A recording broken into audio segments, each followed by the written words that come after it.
Mga Spark, kamusta kayo? At mga Spark, sa vlog po natin ngayon ay pag-uusapan natin ng ang mga dahilan kung bakit mababalo sa iyong lalaki kapag nag-self-improve ka.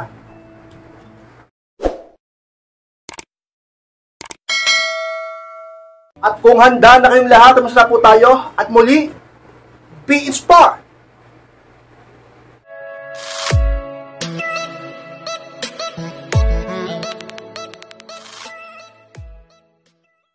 At ang pinakaunang dahilan kung bakit mababalo sa iyong lalaki kapag nag-self-improve ka is dahil lubos siyang maninibago at mamamangha sa iyo. Yan ang unang dahilan kay Inspired kapag ikaw ay nag-self-improve. Sa mga nagagawa ng nagamang self-improvement. Kaya ikaw, magpaganda ka, magpa-sexy ka. Dahil kapag nagawa mo yan, nagtiis ka, nagsakripisyo ka, oo, nahirapan ka, hindi madali sa umpisa. Hindi madaling sabihin nating magpaganda, magpa-sexy, hindi ganun kadali. Pati ang personality mo, lahat-lahat sa'yo, in-improve mo. Hindi ganun kadali. At wala namang madali sa umpisa. Lahat naman sa umpisa, mahirap. Pero pag nagamay mo yan at naging consistent ka, magre-resulta yan ng maganda sa'yo, sa buhay mo, sa sarili mo. At isa yan sa mga gagawa, mababalo sa'yo na lalaki. So pagkat mamamangha siya sa'yo, maninibago, tataas ang interest, pati ng attraction, magiging mysterious ka. Diba? Magiging kaakit-akit ka. Ang lalaki siguradong palaging iisipin ka at mababalo sa iyo sapagkat parang hindi na ikaw yung una niyang nakilala. Parang ibang tao ka na sapagkat ginawa mong lahat para sa sarili mo. Huwag kang maging tamad, ka-inspire. At ang pangalawang dahilan, mga Spark, kung bakit mababalo sa yung lalaki kapag nag-self-improve guys, dahil makikita niyang biglang dadami ang tagahanga mo. Yun ang pangalawang inspired. So sa pinakasigurado, pinakaligit, kapag ikaw ay nag-self-improve, mas lalo ka naging attractive o kaakit-akit, mas lalo ka naging sexy, mas lalo ka naging maganda, at talagang mga ka-inspired, dadaming tagahanga mo. Baka dumami ang manligaw sa'yo. Baka pati ikaw magulat ka, ang daming nagchat sa'yo, ang daming nagte-text sa'yo, ang daming tumatawag sa'yo, ang daming lumalapit sa'yo, ang daming dumidiskarte, ang daming gustong mapalapit sa'yo, ang daming biglang nakikipag-usap, gustong manligaw, gustong makipagkilala, kahit ikaw malulunod ka sa validation ng iba, sapagkat ka-inspired.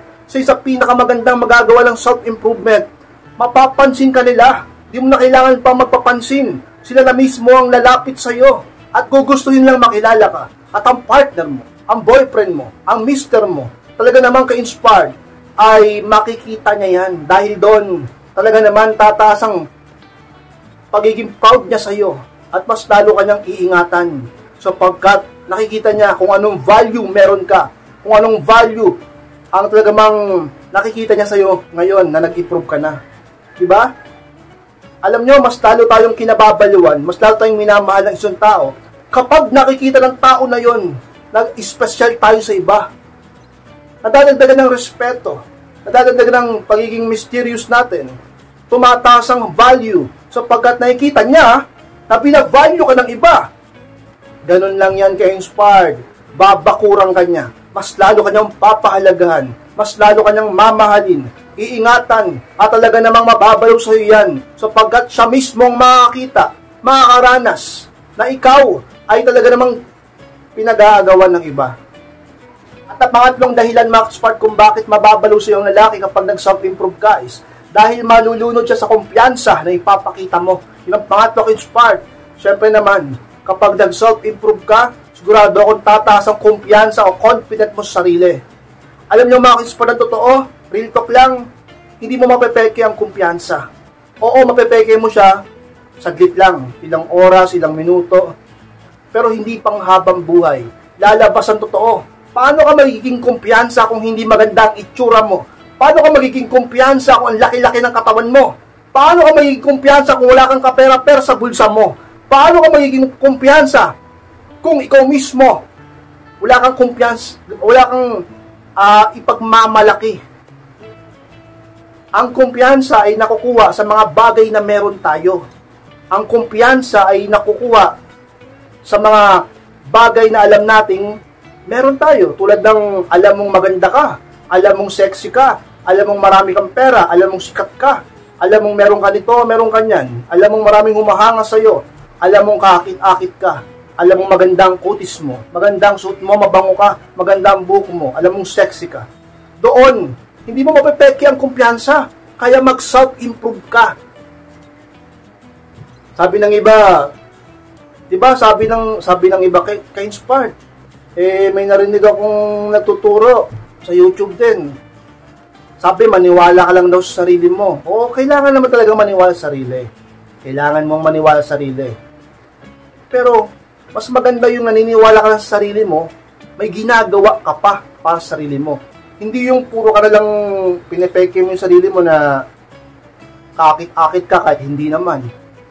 Diba? Paano ka magugustuhan ng crush mo? Paano ka magugustuhan ng nagugustuhan mo? Paano ka mas lalong mamahalin, papahalagahan ng boyfriend mo? Paano ka mas lalong papahalagahan at iingatan ng asawa mo, ng mister mo? Kung hindi ka naman niya nakikitaan ng tunay na kumpiyansa sapagkat alam mo na wala ka naman talagang dapat ikumpiyansa sa sarili mo dahil wala ka naman nun. Sapagkat alam mong low value ka, kaya magpaka-high value ka sa pamamagitan ng self-improvement, magpaganda, magpa-sexy, gawin mong kaakit-akit o attractive ang sarili mo, gawin mong charismatic ang sarili mo upang tumaas ang kumpiyansa mo at talaga namang makikita ng partner mo yan ka-inspired. Talaga namang mas dahil siyang mababalo sa'yo dahil dyan. Ang mga kalakihan, isa sa pinakagusto namin is yung babaeng may kumpiyansa sa sarili. Yung babae na naniniwala sa kanyang sarili. Palagi, araw-araw, hindi pa minsan-minsan lang sa mga sikreto upang ang partner mo o sino mang lalaki ay mabalo sa'yo sa mga nagagawa ng self-improvement ka-inspired. At ang pang-apat na dahilan, mga ka-inspired, kung bakit mababalo sa'yo ng lalaki kapag nag-self-improve, guys, dahil madalas ka na niyang maiisip at hahanapin niya ng pang-apat ka-inspired. At sa mga bagay na pagtatakahan niya. Oo, magtataka siya. Noon kasi, ang baba ng tingin niya sa'yo. Noon, binabaliwala ka niya at tinitiis ka niya. At hindi siya masyado nag-e-effort sa'yo. Diba? Ngayon, siya mismo magtataka, bakit siya isip ng isip sa'yo? Bakit ngayon, hinahanap-hanap ka niya? Kasi nga, tumaas yung value mo. Ganyan yan. Kaya mag-focus kayo sa sarili nyo. Huwag kayong masyadong mag-focus sa lalaki. Huwag kayong masyadong mag-focus sa love life. Huwag kayong masyadong mag-focus sa kalandian. Sa puro sweet-sweet lang. Sa puro pa-cute-cute lang. Sa puro pa-bebe-bebe lang. Mag-focus ka sa sarili mo. Sapagkat kapag nag-focus sa sarili mo, ang lalaki, mas lalo kanyang mamahalin. Sapagkat hindi mababawasan ng value mo. Yung iba, magtataka yung iba. Ka-inspired, bakit ganon? Yung asawa ko, yung mister ko, yung boyfriend ko, nung una, hinahabol-habol ako. Nung una, patay na patay sa akin. Nung una, in love na in love sa akin. Nung una, gandang-ganda sa akin. Binabakuran pa ako, lahat-lahat, ganito. Bakit ngayon, hindi na? Maraming dahilan. Pero ang isa pinaka-pwedeng dahilan ay dahil bumaba ang value mo. Baka iba na ngayon ang itsura mo. Baka pinapabayaan mo na ang sarili mo. Baka dati sexy ka, ngayon hindi na. Baka dati ang ganda-ganda mo, ngayon hindi na. Baka dati ang bango-bango mo, ngayon anong nang amoy mo? Amoy araw ka na. Kaya mag-focus kayo sa sarili nyo. Palagi kayo magpaganda, mag-ayos, at ayusin yung personality nyo, ang attitude nyo, ang ugali nyo. Ka-inspired, sa mga dapat yung tandaan, upang ang lalaki mas lalo kang mahalin. Sa mga nagagawa ng self-improvement ka-inspired. At kung bakit nababalo ng lalaki sa'yo, magtataka siya, lagi ka nang papasok sa utak niya. Palagi ka na niyang maalala. At gusto ka niya ng palaging makita, makausap, at makasama. At ang limang dahilan, mga ka-inspired, kung bakit mababalo sa iyo ang lalaki kapag nag-self-improve ka is dahil tataas ang pagnanasa niya sa iyo. Ng palima, ka-inspired. Ano yung ka-inspired? Tataas ang pagnanasa sa akin ng partner ko o yung lalaking mahal ko, gusto ko. Oo. Bakit ganoon? Sapagkat babae ka at lalaki siya.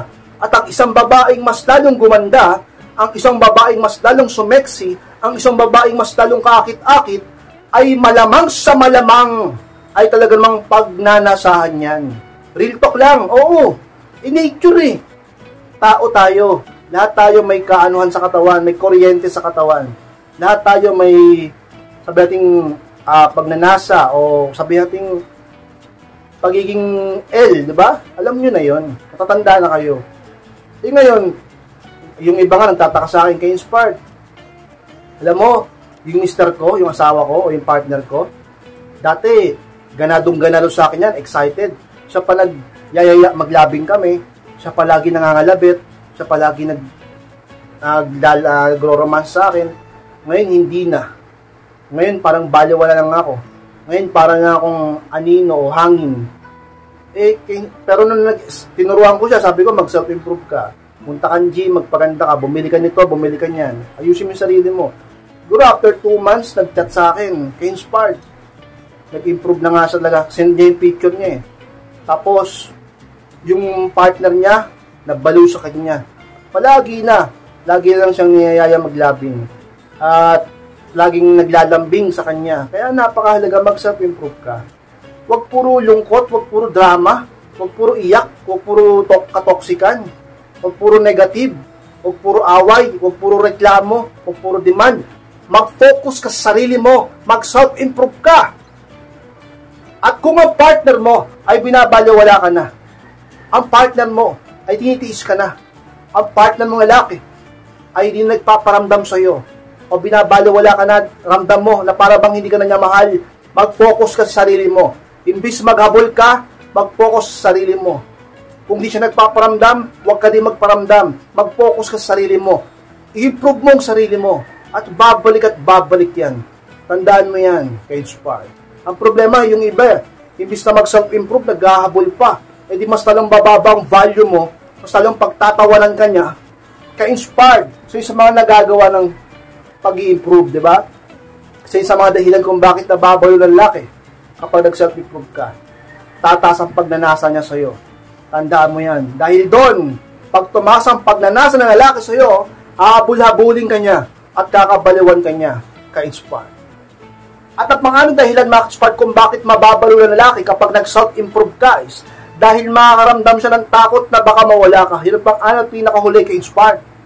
Alam nyo, sa mga mararamdaman nila, ang pangamba, ang takot na baka maagaw ka ng iba, or ipagpalit mo siya, or mawala ka, or mawala ang pag-ibig mo. Sayang naman, kung kailan ka gumanda, kung kailan ka sumeksi, kung kailan tumaas ang value mo, kung ngayon na mas lalo ka naging attractive, saka ka pa mawawala, hindi ba't makaramdam siya ng takot pag ganun?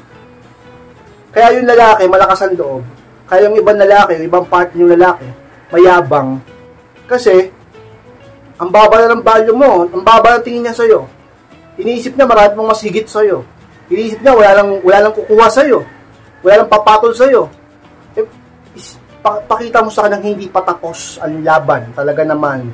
Mayroon ka pang ibubuga, may magagawa ka pa sa sarili mo, mag-invest ka sa sarili mo, maghirap ka sa umpisa, tiisin mo lahat ng mga dapat mong gawin upang mas lalo ka mag-improve. Oo, pagpapawisan ka. Oo, gagastos ka. Oo, mahihirapan ka. Magugutom ka. Talaga naman lahat gagawin mo. Pero gaganda ka naman. Sexy ka naman. Mag-self-improve ka. At ang lalaki hindi magmamalaki sa'yo. Ang lalaki siya pang maghahabol sa'yo. Ang lalaki walang masasabi sa'yo. At ang lalaki ay makakaramdam ng takot na baka mawala ka. At dahil doon, iingatan ka niya. At dahil doon, mas lalo siya mag-i-effort sa'yo. At dahil doon, mas lalo siya mag-i-invest sa'yo. Sapagkat ka-inspired, mararamdaman niya ang takot. At mababalo siya sa'yo. Sa isang mga talaga namang ka-inspired, nagagawa ng pag-self-improve ng isang tao. Talaga naman, kung binabaliwala ka niya ngayon, pag nag-focus ka sa sarili mo, nag-improve ka, magbabago ang mindset niyan sa'yo. Magbabago ang pagtingin niyan sa'yo. Magbabago ang trato niyan sa'yo. Magbabago ang mga salita niyan sa'yo. Magbabago ang ipapakita niya sa'yo. At magbabago ang damdamin niya sa'yo. At mas lalo kanyang mamahalin. Kababaliwan ka inspired. So mga ka-inspired po, maraming salamat mga ka-inspired sa pagtapos ng vlog na ito. Sige pong kalimutan na mag-like, comment, and share na rin po upang makatulong din tayo sa iba. Sa mga hindi pa po nakasubscribe, ay pasubscribe mga ka-inspired at click nyo na rin po notification bell upang maging update kayo pag may bago kong upload. Sa mga gusto magpa-coaching, magpa-advise, pakimess lang po ako sa aking Facebook at profile picture ko, pakichat ako, o mismo mag-reply sa inyo. Pag-usapan din yung problema sa pag-ibig and relationship. Maraming salamat mga ka-inspired, mag-ingat kayong lahat. Mahal ko po kayo at muli, be inspired!